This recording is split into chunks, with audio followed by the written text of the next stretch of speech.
পৃথিবীর বড় বড় ইকোনমিক্সরা বলেন যদি আপনি কোনো দেশের ইকোনমিকে দ্রুত গ্রো করতে চান তাহলে আপনাকে সবার আগে ওই দেশের ইনফ্রাস্ট্রাকচারকে মজবুত করতে হবে। কিন্তু ভারতবর্ষে আমরা দেখেছি পলিটিক্যাল পার্টিরা অনেক ইনফ্রাস্ট্রাকচার প্রজেক্ট অ্যানাউন্স করে দেয়, কিন্তু তার মধ্যে খুব কম প্রজেক্টই কমপ্লিট হয়। আর ওনারা নিজেদের শাসনে থাকার সময় তো খুব কমই প্রজেক্ট কমপ্লিট করতে পারে। তবে গত 10 বছরে ভারতের অনেক বছর ধরে আটকে থাকা মেগা ইনফ্রা প্রজেক্টকে একটা একটা করে কমপ্লিট করেছে, যাতে দেশে দ্রুত গতিতে বিকাশ হয়। তো নমস্কার বন্ধুরা, আজ আমরা এই ভিডিওর মাধ্যমে জানতে পারবো গত 10 বছরে মোদী সরকার কোন কোন 10টা মেগা ইনফ্রা প্রজেক্টকে কমপ্লিট করেছে। তাহলে সেগুলো জানার জন্য শেষ পর্যন্ত আমাদের ভিডিওর সাথে জুড়ে থাকুন। 2004 সাল থেকে 2014 মধ্যে কংগ্রেস গভর্নমেন্ট প্রত্যেক বছর অনেক ইনফ্রা প্রজেক্ট অ্যানাউন্সমেন্ট করেছে বা করেছিল, কিন্তু সেগুলো তারা সবটা পুরো করতে পারেননি। তারপর 2014তে বিজেপি সরকার ক্ষমতায় আসে এবং একটা একটা করে তারপর ইনফ্রা প্রজেক্টগুলো শুরু করে এবং কমপ্লিট করতে থাকে। আগে আটকে যাওয়া প্রজেক্টগুলোর জন্য সাধারণ মানুষদের অনেক অসুবিধায় পড়তে হতো, অনেক পলিউশন হতো, আর সাথে সাথে করদাতার পয়সাও শুধু নষ্ট হতো। কিন্তু এখন এই প্রজেক্টগুলোকে কমপ্লিট করার পর প্রথমত দেশের ট্রান্সপোর্ট কানেক্টিভিটি অনেক স্ট্রং হয়েছে, এর সাথে দেশের ইনফ্রাস্ট্রাকচার ও আগের তুলনায় অনেক মজবুত হয়েছে, আর করদাতার পয়সাও নষ্ট হওয়ার থেকে বেঁচে গেছে। তাহলে আসুন আজ জেনে নিই সেই 10টা ইনফ্রাস্ট্রাকচার প্রজেক্টের ব্যাপারে যেই প্রজেক্টগুলোকে বিজেপি গত 10 বছরে কমপ্লিট করেছে। নাম্বার 1, ভূপেন হাজরিকা সেতু। 2003 সালে আসামের তিনসুকিয়া ডিস্ট্রিক্টে 9.15 কিলোমিটারের ব্রিজ বানানোর ইনফ্রাস্ট্রাকচারাল প্রজেক্ট অ্যানাউন্স করা হয়েছিল। এই ব্রিজটাকে লোহিত রিভারের উপরে বানানোর প্রস্তাব পাশ করানো হয়েছিল। এই প্রজেক্টটার টোটাল কস্ট ছিল 2056 কোটি টাকা। ভূপেন হাজরিকা সেতু আসামের বিখ্যাত গায়কের নামে রাখা হয়েছে। এই ব্রিজ বানানোর প্রস্তাব আসামের লোকাল এমএলএ জগদীশ ভুইয়া 2003 সালে অটল বিহারী বাজপেয়ীর কাছে করেছিল, কিন্তু 2004 সালে উনি ইলেকশন হেরে যান, আর এই কারণে প্রজেক্টটা 10 বছরের জন্য আটকে যায়। কিন্তু এরপর 2014 সালে যখন মোদী সরকার ক্ষমতায় আসেন, ওনারা আবার এই প্রজেক্টটার উপর খুব দ্রুততরভাবে কাজ করা শুরু করেন, আর তারপর 2017 সালে এই ব্রিজটা তৈরি হয়ে যায়। তো এর মানে আমরা এখানে বুঝতে পারছি যে ব্রিজটা 3-4 বছরের মধ্যে তৈরি হওয়ার কথা, সেটা তৈরি হতে হতে 14 বছর লেগে যায়। এখন হয়তো আপনারা বলবেন যে এই ব্রিজটা অতটা ইম্পর্টেন্ট হয়তো ছিল না, এই জন্য কংগ্রেস ব্রিজটা তৈরি করতে অতটা উৎসাহ দেখায়নি, কিন্তু আসলে এটা নয়। ব্রিজটা তৈরি হওয়ার পর অনেক লাভ হয়েছে। অরুণাচল থেকে আসাম যাওয়ার সময় 6 ঘন্টার জায়গায় 2 ঘন্টা হয়ে গেছে। এই ব্রিজটা দুটো রাজ্যের মধ্যে ট্রাভেল টাইমকে প্রায় দ্বিগুণ থেকেও অধিক কম করে দিয়েছে, আর এর সাথে ট্রান্সপোর্ট কানেক্টিভিটি দুটো রাজ্যের মধ্যে অনেকটা স্ট্রং হয়ে গিয়েছে।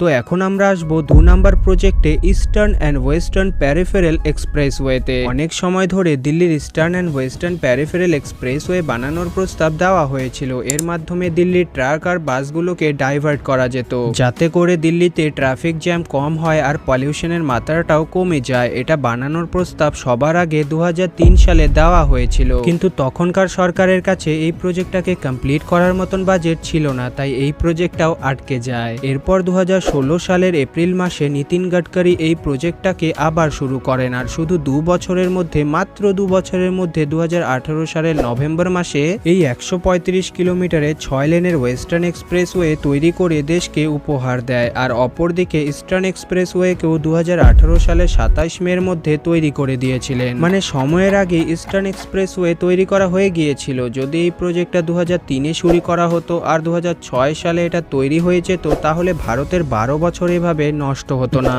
এবার 3 নম্বর প্রজেক্টে আসবো, স্ট্যাচু অফ ইউনিটি। মোদী সরকার 2018 সালে পৃথিবীর টলেস্ট স্ট্যাচু অফ ইউনিটি উদ্ঘাটন করেছিলেন। এই স্ট্যাচুটাকে তৈরি করতে 3000 কোটি টাকা খরচ হয়েছিল। স্ট্যাচু অফ ইউনিটি আসলে গুজরাটের নর্মদা নদীর ধারে সর্দার বল্লভভাই প্যাটেলের একটি মূর্তি। এই স্ট্যাচুটি পৃথিবীর সব থেকে লম্বা স্ট্যাচু, এর হাইট হলো 182 মিটার। অপরদিকে সেকেন্ড নাম্বারে টলেস্ট স্ট্যাচুটি হলো চায়নায় থাকা বুদ্ধদেবের স্ট্যাচু, যার হাইট 153 মিটার। তারপর থার্ড নাম্বারে আসছে নিউ ইয়র্কের স্ট্যাচু অফ লিবার্টি, যার হাইট বুদ্ধদেবের স্ট্যাচুর থেকেও অর্ধেক, মানে 93 মিটার। এই প্রজেক্টটা শুরু হয়েছিল 2013 সালের ডিসেম্বর মাস থেকে, যখন পিএম মোদী গুজরাটের সিএম ছিল।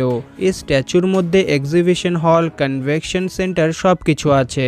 যখন এই স্ট্যাচুটি তৈরি হয়েছিল তখন সো কল্ড ইউটিউবাররা বলেছিল এই স্ট্যাচুটাকে দেখার জন্য 1 মিলিয়ন লোকও আসবে না, কিন্তু পরে রিপোর্টে দেখা যায় 2023 সালে এই স্ট্যাচুটাকে দেখার জন্য 5 মিলিয়নের থেকেও বেশি লোক গিয়েছিল। কেভারিয়া গ্রামে যেখানে এই স্ট্যাচুটি আছে ওই জায়গাটি আগে অনেক আন্ডার ডেভেলপ ছিল, কিন্তু গত 5 বছরে ট্যুরিজমের জন্য কেভারিয়াতে অনেক ডেভেলপমেন্ট দেখা গিয়েছে।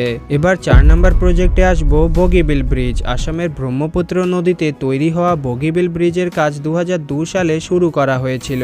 এই ব্রিজটাকে 6 বছরের মধ্যে তৈরি করার টার্গেট নেওয়া হয়েছিল, কিন্তু যখনই 2004 সালে সরকার বদল হয় তখনই এই প্রজেক্টটাও কিছু বছরের জন্য আটকে যায়। তারপর 2015 সালে মোদিজি আবার এই প্রজেক্টটাকে শুরু করেন। আর 2018 সালের 25শে ডিসেম্বর প্রধানমন্ত্রী অটল বিহারী বাজপেয়ীর জন্মদিনের দিন প্রধানমন্ত্রী নরেন্দ্র মোদী এই ব্রিজের উদ্ঘাটন করেছিলেন। আর আমাদের দেশকে সবথেকে বড় উপহার হিসাবে এই ব্রিজটিকে রেল রোড ব্রিজ হিসাবে দিয়েছিলেন। এই ব্রিজের উপর দিয়ে ট্রেন, কার, ট্রাক সমস্ত কিছুই যাওয়া আসা করে। এই ব্রিজটা ভারতবর্ষের নর্থ ইস্ট রিজনের ডিফেন্সের জন্য অনেক বেশি কার্যকারী। এই ব্রিজ তৈরি হওয়ার পর আসাম থেকে অরুণাচল প্রদেশের মধ্যে 170 কিলোমিটার গ্যাপ কম হয়ে গেছে, যেটার ফলে 4 ঘন্টার ট্রাভেল টাইমও কম হয়ে গেছে। এই ব্রিজের সাহায্যে ভারতীয় সেনা খুব কম সময়ের মধ্যে অরুণাচল প্রদেশের কাছে ইন্ডো চায়না বর্ডারে পৌঁছাতে পারবে। এবার আসবো 5 নম্বর প্রজেক্টে নিউ পার্লিয়ামেন্ট। ভারতের পুরনো পার্লিয়ামেন্ট 1927 সালে তৈরি করা হয়েছিল, যেটা কিনা অনেক বেশি পুরনো হয়ে গিয়েছিল। আর এই পার্লিয়ামেন্টে সিটের সংখ্যা অনেক কম ছিল, তো সেই কারণে এর জায়গায় ভারতের নতুন পার্লিয়ামেন্ট বিল্ডিং তৈরি করার কথা 2020 সালে উঠেছিল, যখন মোদী সরকার সেন্ট্রাল ভেস্টা প্রজেক্ট অ্যানাউন্স করেছিল। আর মাত্র 2.5 বছরের মধ্যে 2023 সালের 28 মেতে ভারতের নতুন পার্লিয়ামেন্ট বিল্ডিং তৈরি হয়ে গিয়েছিল। পুরনো পার্লিয়ামেন্টটি 24,200 স্কয়ার কিলোমিটারে তৈরি হয়েছিল। অপরদিকে নিউ পার্লিয়ামেন্ট বিল্ডিংটি 64,500 কিলোমিটারে তৈরি হয়েছে। আর এই পার্লামেন্ট পুরনো পার্লামেন্টের থেকে 3 গুণ বেশি বড়। নিউ পার্লামেন্টের লোয়ার হাউসে 888টি সিট আছে আর আপার হাউসে 384টি সিট আছে। অন্যদিকে পুরনো পার্লামেন্টের লোয়ার হাউসে শুধু 552টি সিট ছিল আর আপার হাউসে 245টি সিট ছিল। নিউ পার্লামেন্টে আর্থকুইক রেজিস্ট্যান্সের সাথে সাথে অনেক মডার্ন টেকনোলজিও লাগানো হয়েছে। নতুন সংসদ ভবনে স্মার্ট ডিসপ্লে, ভোটিং এর জন্য বায়োমেট্রিক সিস্টেম আর ট্রান্সলেশন সিস্টেমও রাখা হয়েছে। নিউ পার্লামেন্ট তৈরি করতে 860 কোটি টাকা খরচ হয়েছে। আর এটা নতুন ভারতের নতুন সংসদ ভবন। আর ভবিষ্যতে অনেক মজার বিলও এই পার্লামেন্ট থেকে পাস হবে, যা নাকি ভারতকে আরো এগিয়ে নিয়ে যাবে। নাম্বার 6 অটল টানেল। 2002 সালে অটল বিহারী বাজপেয়ী এই টানেল তৈরি করার প্রস্তাব দিয়েছিলেন, কিন্তু এই টানেল তৈরি করার কাজ 2003 সালে এনভায়রনমেন্টাল ইস্যুর কারণে বন্ধ করে দেওয়া হয়। তারপর আবার 4 বছর পরে 2007 সালে কংগ্রেস এই প্রজেক্টটি শুরু করে। আর এই প্রজেক্টটি কমপ্লিট করার সময় 2014 সাল রাখে, কিন্তু 2014 সালে এই প্রজেক্টটা কমপ্লিট হয় না, কারণ এই প্রজেক্টের কাজ খুব আস্তে আস্তে হচ্ছিল। 2014 সালের পর এই প্রজেক্টের কনস্ট্রাকশনের কাজ খুব দ্রুততার সাথে হয়। এই প্রজেক্টটা কমপ্লিট করতে গিয়ে অনেক বিপদের সম্মুখীন হতে হয়, কিন্তু তারপরও 2017 সালের 15ই অক্টোবর পৃথিবীর সবথেকে উঁচু জায়গায় অবস্থিত অটল টানেলের নির্মাণের কাজ শেষ হয়। 2019 সালের 25শে ডিসেম্বর অটল বিহারী বাজপেয়ী মহাশয়ের জন্মদিনের দিন আমাদের প্রধানমন্ত্রী নরেন্দ্র মোদী এই টানেলের নাম অটল টানেল রাখেন। আর 2020 সালের 3 অক্টোবর প্রধানমন্ত্রী নরেন্দ্র মোদী এই টানেলের উদ্ঘাটন করেন। অটল টানেলের মেইন উদ্দেশ্য হলো হিমাচল প্রদেশের সাথে লেকে সংযোগ করা আর এদের মাঝে দূরত্ব ও ট্রাভেল টাইমকে কম করা। অটল টানেল হলো world longest highway tunnel above 10,000 feet. এই টানেলটি 10,000 ফিট উঁচু জায়গায় বানানো হয়েছে আর এই টানেলের দৈর্ঘ্য 9 কিলোমিটার। এবার আসবো number 7 Chenab bridge. Chenab bridge জম্মুকে কাশ্মীরের সাথে সংযোগ করার জন্য বানানো হয়েছে। এই ব্রিজটা হচ্ছে একটা আর্গো ব্রিজ। এই ব্রিজটাকে স্টিল আর কংক্রিট দিয়ে বানানো হয়েছে। এই ব্রিজের দৈর্ঘ্য 1.3 কিলোমিটার আর এই ব্রিজটার উচ্চতা 359 meter above the river bed. মানে এই ব্রিজটা জলের থেকে 359 মিটার উপরে বানানো হয়েছে। এই ব্রিজ তৈরির মোট খরচ হচ্ছে 1200 কোটি টাকা। আর এই ব্রিজটা হিমালয়ান এরিয়াতে বানানো হচ্ছে। তার চারপাশের পরিবেশের দিকে নজর দিলে দেখা যায় এই ব্রিজের তৈরির জন্য বেশি স্টিল ইউজ করা হয়েছে। আর এই ব্রিজটি -20 ডিগ্রি সেলসিয়াসের তাপমাত্রার মধ্যেও টিকে থাকবে। 260 কিলোমিটারের বেগে আসা হাওয়াকেও আরামে সহ্য করে নিতে পারবে এই ব্রিজটি। 8 ম্যাগনিটিউডের আর্থকুইককেও সহ্য করে নিতে পারবে এই ব্রিজ। চেনাব ব্রিজকে ব্লাস্ট প্রুফও বানানো হয়েছে। এই ব্রিজে প্রায় 24,000 টন স্টিল ইউজ করা হয়েছে। চেনাব ব্রিজ তৈরির প্রস্তাব 2003-এ অ্যাপ্রুভ হয়েছিল। এরপর কোনো সময় এই ব্রিজের কাজ হতো, আবার কখনো কখনো বন্ধ থাকতো। তারপর 2017 সালে চেনাব ব্রিজের কনস্ট্রাকশনের কাজ প্রপারলি শুরু হয় এবং এই ব্রিজটি তৈরি হয়ে যায়। আর এই বছর এই ব্রিজে বন্দে ভারত এক্সপ্রেস ট্রেন চলা শুরু হবে, যেই কারণে জম্মু কাশ্মীরের কানেক্টিভিটি আরো অনেক বেশি স্ট্রং হবে, যার ফলে জম্মু কাশ্মীরের ট্যুরিজম অনেক বেশি মাত্রায় বৃদ্ধি পাবে আর এই কারণে পুরো ভারত গ্রো করবে। এরপর আসবো 8 নম্বর project Mumbai trans harbour link Atal Setu. Mumbai trans harbour link project, যাকে অটল সেতুও বলা হয়ে থাকে, 2004 সালে এই প্রজেক্টের প্রপোজাল দেওয়া হয়েছিল, কিন্তু